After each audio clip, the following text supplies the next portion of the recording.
নমস্কার বন্ধুরা, রেবার হেসেলকে সঙ্গে নিয়ে চলে এসেছি আমার চিরপরিচিত রান্নাঘরে। আচ্ছা, মাছ মাংস তো আমরা প্রায়শই খাই, তার বদলে সমান পুষ্টিগুণে ভরপুর এমনই একটা খাবার যদি আজকে আপনাদের পাতে পরিবেশন করি, আর সেই খাবার যদি আমাদের জিহ্বার স্বাদকে পরিপূর্ণতা দেয়, তাহলে কেমন হয়? চলুন তবে দেখে নিই আমাদের আজকের রেসিপি মাশরুম ঘি রোস্ট।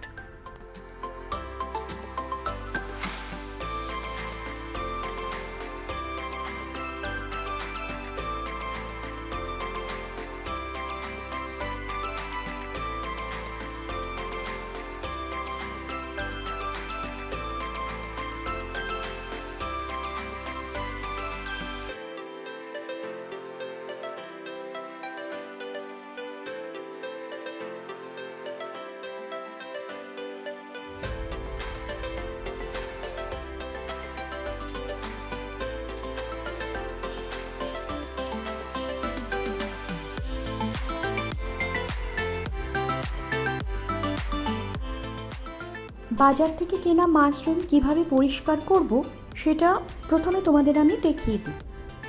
এখানে 400 গ্রাম মতো মাশরুম নিয়েছি।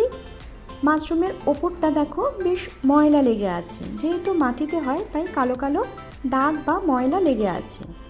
আর এখানে নিয়েছি অল্প পরিমাণ ময়দা। এবার ময়দাটা অল্প পরিমাণে মাশরুমের ওপর ছড়িয়ে দিচ্ছি। সমস্ত মাশরুমের ওপর আমি অল্প করে ময়দা ছড়িয়ে দিয়েছি। তারপর হালকা হাতে একটু ঘষে নেব। দেখো মাশরুমগুলোর কালো দাগগুলো উঠে যাচ্ছে।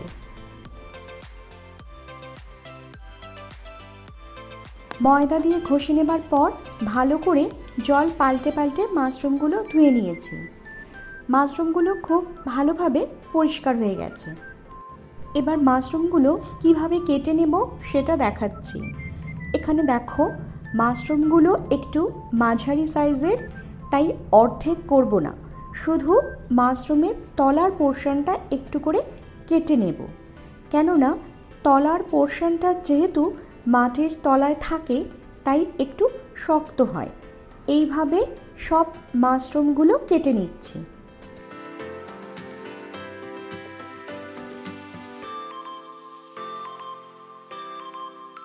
এবার একটা ভাজা মশলা তৈরি করে নিচ্ছি।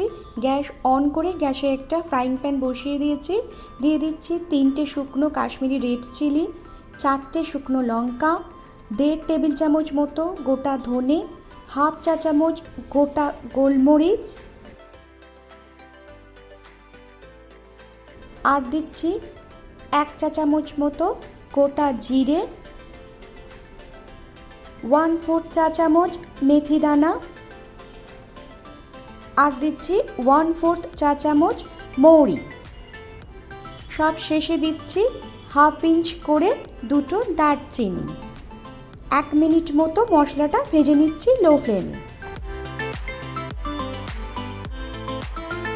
মশলা ভালোভাবে ভাজা হয়ে গেছে, মশলা থেকে দারুণ গন্ধ ছাড়ছে, তাই এবার গ্যাস অফ করে দিলাম আর মশলাটা ঠান্ডা হওয়ার জন্য এইভাবেই রেখে দিচ্ছি। ঠান্ডা হয়ে যাওয়ার পর মশলাটা একটা মিক্সার জারের মধ্যে ঢেলে নিচ্ছি। সমস্ত মশলাটা আস্তে আস্তে করে মিক্সার জারের মধ্যে আমি ঢেলে নিলাম। এরপর এটা খুব মিহি করে গুঁড়ো করে নিচ্ছি। মশলাটা ভালো করে গুঁড়ো করে নিয়েছি। দেখো এখানে মশলাটা খুব মিহি করে গুঁড়ো করা হয়ে গেছে। এবার এর মধ্যে দিয়ে দিচ্ছি 2 ইঞ্চ আদা টুকরো করে কাটা, আর দিচ্ছি 4 কোয়া রসুন, তারপর দিচ্ছি 1 চা চামচ তেঁতুলের পাল্প। এখানে পাকা তেঁতুল অল্প জলের মধ্যে চটকে নিয়ে তেঁতুলের পাল্প তৈরি করে নিয়েছি। তারপর দিচ্ছি 1/4 কাপ জল। এবার সবটা ভালো করে মিক্সিতে পেস্ট করে নেব।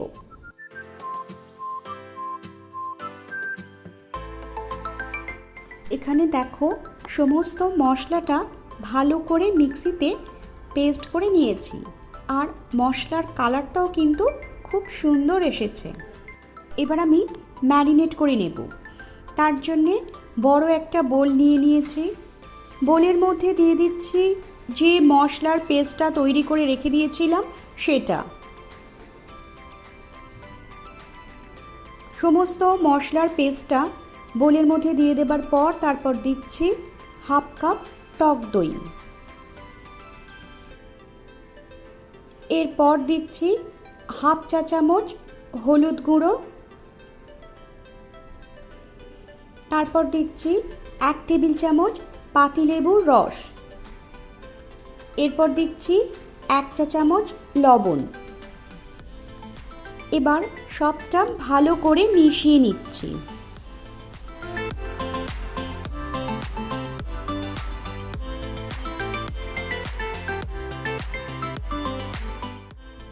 সমস্ত মশলা একসাথে মিশিয়ে নেবার পর এর মধ্যে দিয়ে দিচ্ছি পরিষ্কার করে রাখা মাশরুম। তারপর খুব হালকা হাতে মশলার সাথে মাশরুমগুলো মিশিয়ে নিচ্ছি। এমনভাবে মেশাবো যাতে প্রত্যেকটা মাশরুমের গায়ে মশলা ভালো করে কোটিং হয়ে যায়।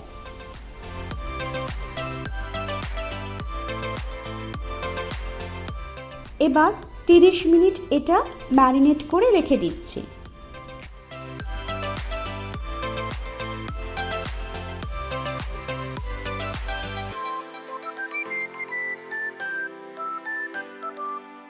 মিনিট বাদে গ্যাস অন করে গ্যাসে একটা কড়াই বসিয়ে দিয়েছি। কড়াইতে দিয়ে দিচ্ছি 2 টেবিল চামচ ঘি।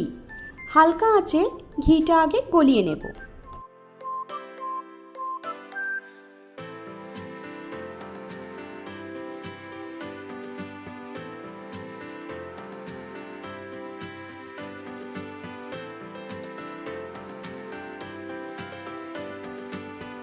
ঘি গলে যাবার পর কড়ার মধ্যে দিয়ে দিচ্ছি 3টে মিডিয়াম সাইজের পেঁয়াজ কুচোনো। পেঁয়াজটা 3-4 মিনিট মতো লো টু মিডিয়াম ফ্লেমে হালকা করে ভেজে নিচ্ছি।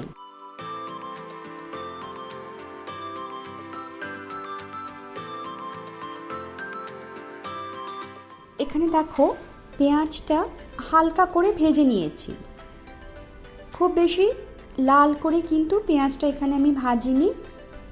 এবার এই পেঁয়াজের মধ্যে দিয়ে দিচ্ছি ম্যারিনেট করে রাখা মাশরুম।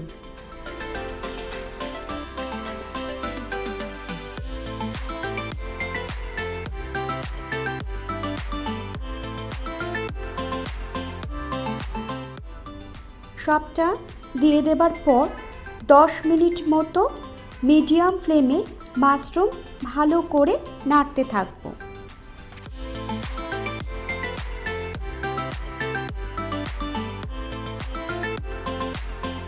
10 মিনিট মতো আমি মাশরুমটা নেড়ে নিয়েছি কড়াতে, আর এই মশলা থেকে দেখো তেল ছাড়তে শুরু করে দিয়েছে। এবার কড়াতে ঢাকা দিয়ে লো ফ্লেমে আরও 8 থেকে 10 মিনিট মতো আমি মাশরুমটা রান্না করব, যাতে এটা ভালোভাবে তৈরি হয়ে যায়।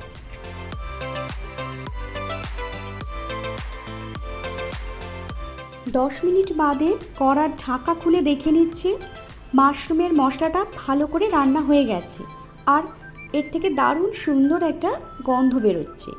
এবার এর মধ্যে দিয়ে দিচ্ছি 1 টেবিল চামচ জ্যাগারি পাউডার আর সামান্য কিছু কারি পাতা। কারি পাতা দেওয়ার ফলে এর অ্যারোমাটাই অন্য একটা মাত্রা দেবে। এবার সবটা ভালো করে মিশিয়ে গ্যাস অফ করে দিচ্ছি।